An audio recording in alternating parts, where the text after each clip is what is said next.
Students, हम लोगों ने पिछली क्लास के अंदर स्त्री जनन तंत्र या मादा जनन तंत्र के विषय में मैंने आपको विभिन्न उसके जो अंग हैं जनन तंत्र के उनका बताया था, उनके विषय में उनका परिचय दिया था, विस्तार से वर्णन किया था कि कौन सा अंग कैसा होता है। मैंने आपको चित्र भी दिखाया था।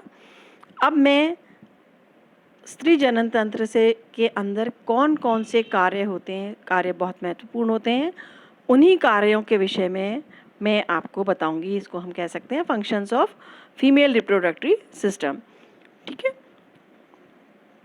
तो देखो, सबसे पहला महत्वपूर्ण काम जो होता है वो होता है हार्मोन का स्रवण। हमारी स्त्री जनन तंत्र के अंदर कुछ बहुत ही महत्वपूर्ण हार्मोन का उत्पादन भी होता है और स्रवण भी होता है। जैसा मैंने आपको पिछली कक्षा में बताया था बच्चों, हार्मोन जो होते हैं वो अंतःस्रावी ग्रंथियों के द्वारा जो रस उत्पन्न किया जाता है, जो स्राव उत्पन्न किया जाता है, वो हार्मोन कहलाते हैं। और ये हार्मोन जो होते हैं ये उस ग्रंथि के अंदर उस ग्रंथि की जो भी कोशिकाएं होती हैं वो उसको उत्पन्न करती है, और उस ग्रंथि के अंदर जो रक्त आता है उस रक्त प्रवाह के साथ मिलकर वो स्राव बाहर निकल जाता है। इसको बाहर ले जाने के लिए कोई नलिका नहीं होती, इनको नलिका विहीन ग्रंथि या अंतःस्रावी ग्रंथि भी कहते हैं। तो हमारा डिंबाशय जो है या हमारा जो स्त्री जनन तंत्र है उसके अंदर भी हार्मोन्स का स्रवण होता है। डिंबाशय जो है, डिंबाशय, अंडाशय, जिसके अंदर सारे डिंब या अंडे होते हैं, उस डिंबाशय के अंदर दो प्रकार के हार्मोन्स का स्रवण होता है। पहला हार्मोन तो होता है ईस्ट्रोजन। ईस्ट्रोजन जो होता है ये लड़कियों में छोटी अवस्था से ही आरंभ हो जाता है इसका स्रवण। ईस्ट्रोजन का एक निश्चित स्तर जब हो जाता है उसके बाद ही स्त्री में स्त्री वाले बहुत से लक्षण दिखाई देने लगते हैं, लिंग संबंधी लक्षण, जैसे शरीर का आकार परिवर्तित होना, हमारी आवाज़ थोड़ी सी सुरीली होना, जैसे हिप्स वगैरह जो हैं वो भारी हो जाते हैं, और स्तन का विकास होता है। ये सब जो जितनी भी मतलब स्त्रियोचित जितने भी गुण होते हैं वो ईस्ट्रोजन की वजह से होते हैं। तो ये ईस्ट्रोजन स्राव का हार्मोन उत्पन्न करना डिंबाशय का एक महत्वपूर्ण कार्य है। और ये कुछ हद तक ईस्ट्रोजन जो है ये हमारे मासिक धर्म के लिए भी आंशिक रूप से जिम्मेदार है। और जब रजोनिवृत्ति होती है, मतलब मेनोपॉज हो जाता है, जब स्त्री का पीरियड आना बंद हो जाता है, जो अक्सर 45, 50, 55 के बीच में कभी भी हो सकता है, तो रजोनिवृत्ति के समय पे फिर ये ईस्ट्रोजन हार्मोन बनना बंद हो जाता है। कहते हैं स्त्रियोचित सौंदर्य के लिए ईस्ट्रोजन हार्मोन की बहुत ही महत्वपूर्ण भूमिका होती है। तो पहला हार्मोन जो है वो तो है ईस्ट्रोजन। दूसरा हार्मोन जो हमारा डिंबाशय उत्पन्न करता है वो प्रोजेस्टेरॉन है। अब ये प्रोजेस्टेरॉन कहाँ उत्पादन होता है? देखो बच्चों, ये जो चित्र है, ये चित्र मैंने आपको दिखाया है डिंबाशय का आंतरिक चित्र है। अंडाशय, आपको ध्यान है, मैंने आपको बताया था कि स्त्री के जो जनन अंग होते हैं उसमें गर्भाशय के दोनों तरफ, दोनों अंडवाहिनी नलिका के बाहरी छोर के पास में दोनों तरफ एक एक डिंबाशय होता है। ये जो चित्र है उस डिंबाशय का आंतरिक चित्र है।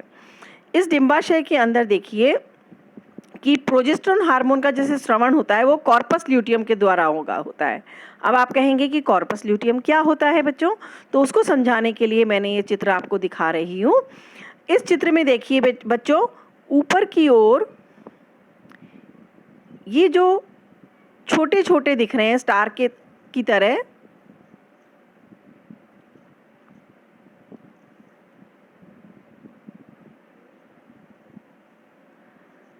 ये जो छोटे दिख रहे हैं जिनको प्राइमरी फॉलिकल लिखा हुआ है बेटा, ये हमारे डिंबाशय के अंदर अवस्थित छोटे छोटे डिंब या अंडे होते हैं। ये डिंब अंडे जो होते हैं ये एक बाहरी आवरण से आरक्षित होते हैं, और इस बाहरी आवरण को हम पुट्ट कहते हैं, फॉलिकल कहते हैं अंग्रेजी में, हिंदी में कहते हैं इसको पुट्ट। तो ये क्या होता है, प्रत्येक माह के अंदर कुछ अंडे जो हैं परिपक्व होना आरंभ होते हैं और अंततः लेकिन उनमें से कोई एक ही होता है। अब ये जो चारों तरफ इसका आवरण है, जो गुलाबी कर सा दिख रहा है क्या बेटा, ये जो आवरण होता है, इस आवरण से ईस्ट्रोजन हार्मोन का स्रवण होता है। समझ में आई बात? अब ये ईस्ट्रोजन क्या होता है, आरंभ में लगभग कहते हैं 250 या उससे भी अधिक अंडे परिपक्व होना आरंभ होते हैं और उनके आसपास जो ये पुट्ट है, ये जो आवरण है, फॉलिकल्स हैं, फॉलिकल जो है इसमें से स्राव निकलता है ईस्ट्रोजन। तो ये सब मिलके स्राव का उत्पादन करते हैं, लेकिन अंततः क्या होता है बेटा, इनमें से कोई एक ही अंडा परिपक्व हो पाता है, बाकी शेष जो होते हैं वो नष्ट हो जाते हैं। नष्ट हो जाते हैं तो उनका आवरण भी नष्ट हो जाता है और तब क्या होता है कि ईस्ट्रोजन का स्तर गिर जाता है ना, क्योंकि एक ही अंडे का फॉलिकल जीवित रह गया, बाकी सबके तो नष्ट हो गए। और धीरे धीरे आप देखो इसमें क्या होता है, ये उसके बाद ये oocyte कहला रहा है। दूसरा इन्होंने लिख रखा है इसको सेकेंडरी फॉलिकल। सेकेंडरी फॉलिकल के बाद में ये धीरे धीरे बेटा क्या होता है, जैसे जैसे परिपक्व होता जाता है ये डिंबाशय की सतह की ओर बढ़ता चला जाता है। अंततः क्या हुआ है, देखो बिल्कुल सतह के पास आ गया है और नीचे आके आप देख रहे हो ये सतह के ऊपर से गुंबद के आकार में जैसे फोड़ा निकल आता है,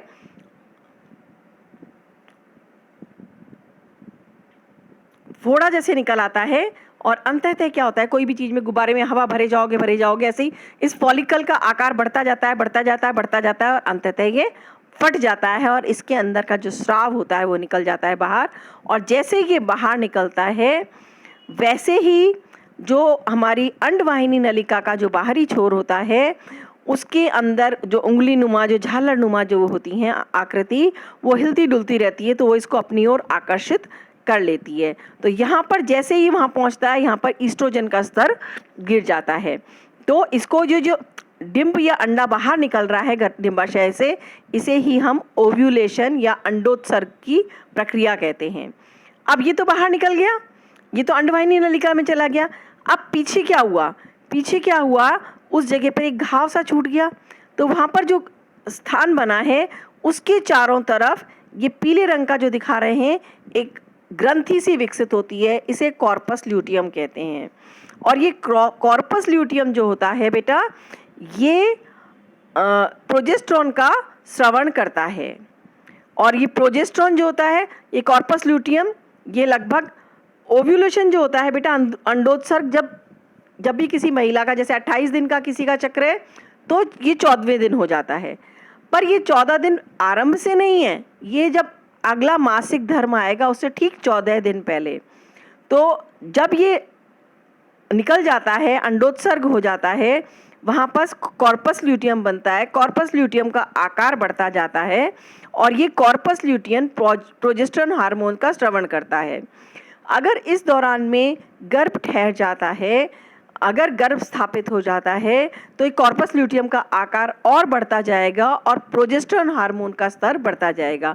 लेकिन अगर निषेचन नहीं हुआ है, अगर गर्भधारण नहीं हुआ है, तो ये कॉर्पस ल्यूटियम 12 दिन के पश्चात सिकुड़ना शुरू कर देता है। और जब ये सिकुड़ता जाता है तो प्रोजेस्टेरोन का स्तर कम होता चला जाता है। प्रोजेस्टेरोन का स्तर जैसे बहुत कम हो जाता है तो अगला मासिक धर्म शुरू हो जाता है, पीरियड शुरू हो जाते हैं। लड़की को स्राव आना, रक्तस्राव आरंभ हो जाता है, हम कहते हैं उसका मासिक स्राव आरंभ हो गया है, पीरियड शुरू हो गया है। तो ये प्रोजेस्टेरोन हार्मोन कहाँ बनता है बच्चों, आप लोगों को समझ में आ गया?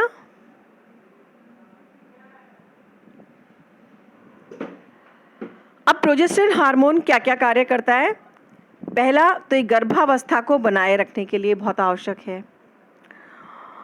ठीक है, क्योंकि अगर प्रोजेस्टेरोन का स्तर गिरता है तो पीरियड आ जाता है, प्रोजेस्टेरोन का स्तर बना रहता है तो गर्भावस्था चलती रहेगी।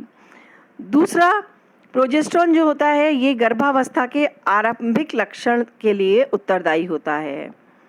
तीसरा, जो आपको मैंने पहले भी बताया था, गर्भाशय की आंतरिक सतह जो होती है वो इस प्रोजेस्टेरोन हार्मोन की वजह से ही मोटी, गद्दीनुमा हो जाती है, परिपक्व हो जाती है, इसके अंदर और ज़्यादा रक्त प्रवाह बढ़ जाता है और ऊतक जमा हो जाते हैं।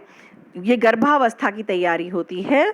तो ये दूसरे भाग में प्रोजेस्टेरोन हार्मोन की वजह से ही होता है। और अगर निषेचन नहीं हुआ, अगर गर्भधारण नहीं हुआ है, तो ये फिर प्रोजेस्टेरोन का स्तर गिरते ही मासिक चक्र आरंभ हो जाएगा। तो प्रोजेस्टेरोन का कार्य हो गया मासिक चक्र। नियमित मासिक चक्र और स्राव के लिए भी यही उत्तरदायी है, क्योंकि अगर प्रोजेस्टेरोन का स्तर गिर गया तो जो गर्भाशय की अंतःकला जो तैयार हुई थी वो फट जाएगी और रक्त स्राव के रूप में बाहर निकल जाएगी। अब हार्मोन के स्रवण जो होता है बेटा, करता तो ये डिंबाशय है, लेकिन ये पूरी तरह से पीयूष ग्रंथि के नियंत्रण में होता है। पीयूष ग्रंथि क्या करती है बेटा? पीयूष ग्रंथि की भूमिका क्या है? ये पूरा की पूरा इसको कंट्रोल करता है। कैसे करता है कि पीयूष ग्रंथि से दो हार्मोन निकलते हैं बेटा। पहला हार्मोन निकलता है डिंब उत्तेजक हार्मोन, जिसे कहते हैं हम फॉलिकल स्टिमुलेटिंग हार्मोन, संक्षेप में इसको FSH भी कहते हैं। तो ये हार्मोन जब निकलता है, अब जैसे नाम से लग रहा है, मैंने आपको बताया कि डिंब के बाहर एक आवरण होता है जिसे हम फॉलिकल कहते हैं, तो इसको कहा है डिंब पुट उत्तेजक हार्मोन कहते हैं, है ना, फॉलिकल स्टिमुलेटिंग। तो ये परिपक्व, जो मैंने आपको पिछले उसमें चित्र में दिखाया था कि बहुत सारे अंडे जो होते हैं वो परिपक्व होना आरंभ होते हैं। तो ये परिपक्व होना आरंभ होने का कारण क्या होता है? पीयूष ग्रंथि से जब फॉलिकल स्टिमुलेटिंग हार्मोन निकलता है तो वो रक्त धारा के साथ मिलकर जब डिंबाशय में पहुंचता है तो डिंबाशय को प्रेरित करता है कि वहाँ के अंदर जो उपस्थित डिंब हैं उनके फॉलिकल्स परिपक्व होना आरंभ हो जाएं। फिर ये जो परिपक्व हो रहे होते हैं तो उसके आवरण से ही ईस्ट्रोजन का निर्माण होता है। ये तो पहला हार्मोन है। दूसरा हार्मोन जो होता है पीयूष ग्रंथि से निकलता है वो ल्यूटिनाइजिंग हार्मोन होता है। ल्यूटिनाइजिंग हार्मोन जब निकलता है, ये 14वें दिन के आसपास निकलता है, और ये जब मतलब अगले मासिक चक्र से 14 दिन पहले ये ल्यूटिनाइजिंग हार्मोन भी पीयूष ग्रंथि से निकल के डिंबाशय में पहुंचता है और वहाँ पर कॉर्पस ल्यूटियम बनने के लिए, जो कि मैंने आपको बताया था अंडोत्सर्ग के बाद, ओव्यूलेशन के जस्ट बाद कॉर्पस ल्यूटियम बनता है। तो ये कॉर्पस ल्यूटियम जो बनता है वो इस ल्यूटिनाइजिंग हार्मोन की वजह से होता है। तो डिंबाशय ईस्ट्रोजन प्रोजेस्टेरोन वो कर रहा है, लेकिन ये किसके नियंत्रण में है? पीयूष ग्रंथि। पीयूष ग्रंथि जो है वो फॉलिकल स्टिमुलेटिंग हार्मोन के माध्यम से उनको उत्तेजित करती है और ल्यूटिनाइजिंग हार्मोन के माध्यम से भी कॉर्पस ल्यूटियम को तो दोनों चीज़ें नियंत्रण में रहती है पीयूष ग्रंथि की। अब मान लीजिए निषेचन हो जाता है। निषेचन मतलब शुक्राणु और डिंब का मिल गया, गर्भ स्थापन की संभावना है। तो क्या होता है, जब एक डिंब के अंदर एक शुक्राणु प्रवेश करता है, दोनों के केंद्रक मिल जाते हैं, दोनों के अंदर 23 गुणसूत्र होते हैं। ये बच्चों आपने पिछली सेकंड ईयर में पढ़ा होगा डिटेल में। दोनों मिलकर 46 क्रोमोसोम का एक केंद्रक बनता है नया, उसके अंदर 46 क्रोमोसोम होते हैं और उसके अंदर कोशिका गुणन की प्रक्रिया आरंभ हो जाती है। जैसे ही कोशिका उसकी हो जाती है आरंभ, ये धीरे धीरे अंडवाहिनी नलिका के बाहरी छोर से अंदर की ओर बढ़ता रहता है, गर्भाशय की मुख्य गुहा की ओर, और इसके ऊपर छोटे छोटे अंकुरनुमा आकृति बन जाती है। ये अंकुरनुमा आकृति जो होती है इसे हम कोरियोनिक विलाय कहते हैं। कोरियोनिक विलाय या इसे जरायु शोषणांकुर कहते हैं हिंदी में, पर आम प्रचलित में जो है वो कोरियोनिक विलाय है। अब ये कोरियोनिक विलाय जो होता है ये बाहरी आवरण होता है, फिर ये एक हार्मोन उत्पादित करता है जिसे कहते हैं कोरियोनिक गोनाडोट्रोपिन हार्मोन। प्रेगनेंसी के जब टेस्ट करते हैं बेटा तो वो इसी हार्मोन के माध्यम से पता चलता है। मूत्र में भी ये स्रावित हो जाता है, तो मूत्र का टेस्ट करके पता चल जाता है। अगर ये कोरियोनिक गोनाडोट्रोपिन हार्मोन आ रहा है तो स्त्री की गर्भावस्था की पुष्टि हो जाती है। तो ये कोरियोनिक गोनाडोट्रोपिन हार्मोन का स्रवण हो जाता है, और ये हार्मोन क्या करता है, फिर डिंब ग्रंथि या डिंबाशय को, जो हमारी ओवरी थी, उसको प्रेरित करती है कि वो अधिक मात्रा में प्रोजेस्टेरोन का स्रावन करे। जब ये प्रोजेस्टेरोन का स्रावन ज़्यादा करता है तो ये बदले में पीयूष ग्रंथि को रोकता है कि वो डिंब उत्तेजक हार्मोन या FSH फॉलिकल स्टिमुलेटिंग हार्मोन को उत्पादन नहीं करे। समझ में आ गई बात? ये सब कब होगा? अगर निषेचन हो गया, मतलब गर्भधारण हो गया तो। अब अगर निषेचन नहीं होता है तो क्या होता है? अगर निषेचन नहीं होता तो मैंने आपको पिछले चित्र में के माध्यम से भी दिखाया था, कॉर्पस ल्यूटियम सिकुड़ जाता है, प्रोजेस्टेरोन का स्तर कम हो जाता है और अगले 2 दिन में ही कॉर्पस ल्यूटियम 12 दिन तक करता है और अगर इस दौरान गर्भधारण नहीं होता तो सिकुड़ जाता है और उसके 2 दिन के बाद ही हमारा मासिक चक्र, मासिक धर्म पीरियड आरंभ हो जाता है। अब ये अंडोत्सर्ग की प्रक्रिया क्या है वैसे तो मैं आपको समझा चुकी हूँ, पर फिर से एक बार दोहरा लेते हैं हम लोग। देखो, गर्भाशय के दोनों ओर ये होती हैं ओवरीज होती हैं, डिंबाशय, डिंब ग्रंथि, जो भी कह लो आप इसको, है ना, बादाम के आकार की होती है दोनों तरफ। दोनों प्रत्येक माह में एक बार दाईं से, एक बार बाईं से, एक बार दाईं से, एक बार बाईं से, उससे एक डिंब बाहर निकलता है। ये जो डिंब को बाहर निकलने की प्रक्रिया है यही ओव्यूलेशन कहलाती है। मैंने इसको वापस यहाँ पर आपको चित्र दिखा दिया जिसको मैं पहले समझा चुकी हूँ। इसमें से सबसे अधिक परिपक्व अंडा अपनी थैली से बाहर निकलता है, अंडाशय की बाहरी सतह की ओर जाता है, गुंबद की तरह निकल आता है, आकार बढ़ता जाता है तो वो फूट जाता है और वो बाहर निकल जाता है और यहाँ से इसको फैलोपियन ट्यूब अपनी ओर आकर्षित करती है। ठीक है, अब अंडोत्सर्ग के बाद क्या होता है? अंडोत्सर्ग के बाद जैसा मैंने पहले आपको चित्र में बताया था, गर्भाशय की सतह से जो टूटकर अलग हुआ उस डिंब के खाली स्थान पर कॉर्पस ल्यूटियम बन जाता है। ये छोटा पीला कोशिकाओं का समूह प्रोजेस्टेरोन हार्मोन का उत्पादन शुरू कर देता है और प्रोजेस्टेरोन जो होता है गर्भाशय की आंतरिक सतह को काम करता है और उसकी वजह से ये मोटी स्पंज जैसी हो जाती है। जब प्रोजेस्टेरोन का स्तर बढ़ेगा तो अंतःकला बनी रहेगी, जैसे ही प्रोजेस्टेरोन का स्तर गिरेगा ये अंतःकला टूट जाएगी और रक्तस्राव के रूप में बाहर आ जाती है। और जब प्रोजेस्टेरोन का स्तर बढ़ता है तो मैं जैसे पहले भी समझा चुकी हूँ, पीयूष ग्रंथि का FSH फॉलिकल स्टिमुलेटिंग हार्मोन का उत्पादन बंद हो जाता है, जिससे अंडाशय में और नए अंडे ना बने। ठीक है, अब एक और दूसरा कार्य क्या है इसका? मासिक चक्र। मासिक चक्र या मासिक धर्म जिसको हम कहते हैं, मेंस्ट्रुअल साइकिल कहते हैं, संक्षेप में आप लोग इसको MC भी बोल देते हो, ये सब चीज़ें हैं। मासिक चक्र जो है ये पूरी तरह से पीयूष ग्रंथि के नियंत्रण में होता है। वही दोनों हार्मोन, फॉलिकल स्टिमुलेटिंग हार्मोन और ल्यूटिनाइजिंग हार्मोन, दोनों का मैं आपको बता चुकी हूँ। जब डिंबाशय के अंदर ये पहुँचता है फॉलिकल स्टिमुलेटिंग हार्मोन तो ये डिंब को परिपक्व होने के लिए प्रेरित करता है और जब डिंब परिपक्व हो रहा होता है तो उसके बाहरी आवरण से ईस्ट्रोजन हार्मोन का स्रवण होता है। ठीक है, गर्भाशय के अंदर क्योंकि पीरियड के टाइम पर, इसे जस्ट पहले जब पीरियड आया था तो पूरी अंतःकला बाहर निकल गई थी। अब ये ईस्ट्रोजन क्या करता है? वापस से उस अंतःकला का निर्माण आरंभ कर देता है और फिर जब ओव्यूलेशन हो जाता है, अंडोत्सर्ग हो जाता है, उसके बाद प्रोजेस्टेरोन के प्रभाव से ये अंतःकला और मोटी, इसमें रक्त प्रवाह बढ़ता जाता है और ये मोटी स्पंज जैसी हो जाती है और प्रोजेस्टेरोन का स्तर जैसे ही गिरता है मासिक स्राव आरंभ हो जाता है। इस तरह से हमारा ये चलता है। अब अगर निषेचन होता है तो देखो बच्चों क्या होता है, देखो ये मैंने फिर आपको यहाँ पर चित्र के माध्यम से बताने की कोशिश की है। ये देखो गर्भाशय के बाहर दोनों छोर के ऊपर आधा ही मैंने आपको दिखाया है। ये दिख रहा है गर्भाशय के एक छोर के ऊपर एक डिंबाशय है। डिंबाशय में से जैसे डिंब बाहर निकला अंडवाहिनी नलिका के अंदर पहुँच जाता है।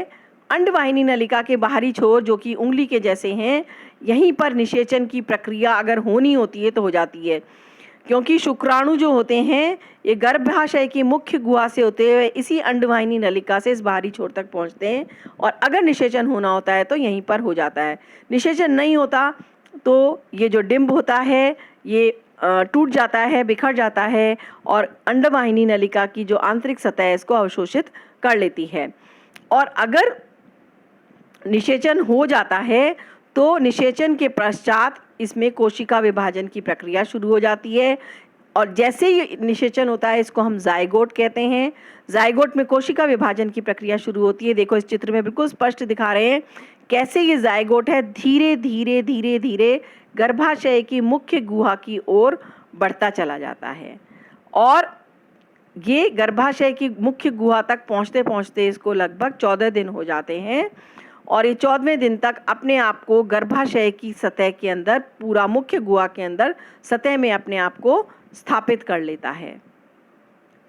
ठीक है ना।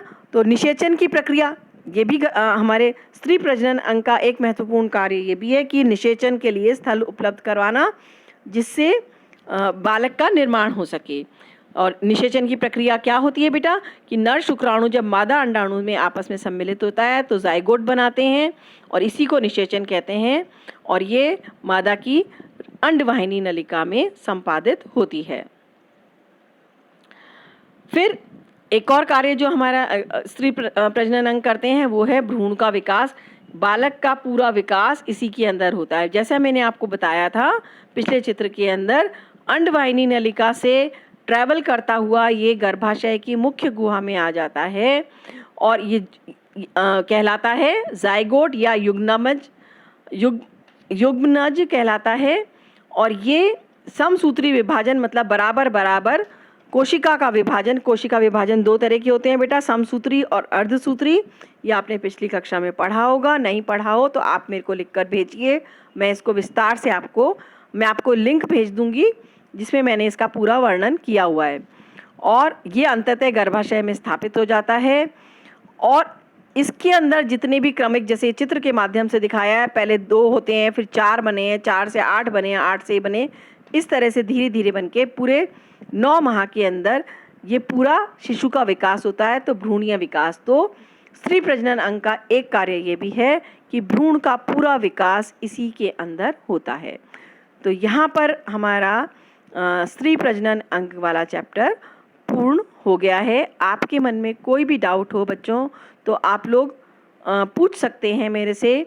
आप लोग, मेरा नंबर आपको ग्रुप में मिल जाएगा, उस पर आप मैसेज कीजिए, मेरे को पर्सनल विंडो पे मैसेज कीजिए, मैं आपकी शंकाओं का समाधान करूँगी। Okay, bye.